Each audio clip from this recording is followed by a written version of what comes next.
Hola, quiero leer de este libro, Orar los nombres de Dios, el que vive.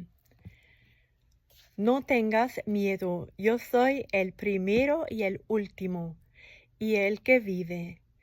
Estuve muerto, pero ahora vivo por los siglos de los siglos. Y tengo las llaves de la muerte y del infierno.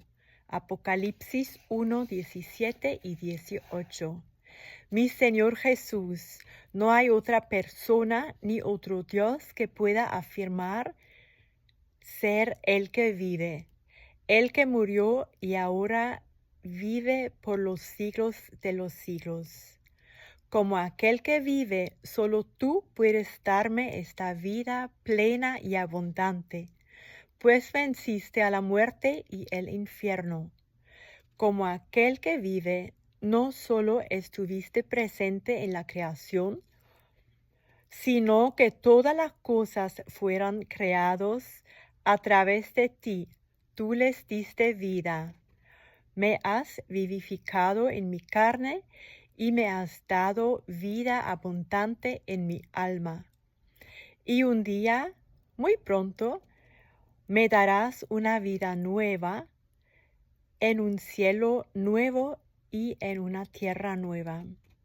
Estás haciendo nuevas todas las cosas.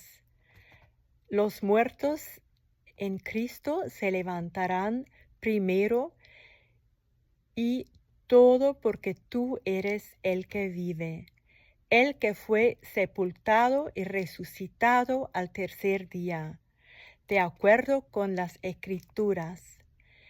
Y no temeré, porque la muerte ya no tiene victoria ni aguijón. Gracias sean dadas a Dios, quien nos da la victoria por medio de nuestro Señor Jesucristo, el que vive. Amén.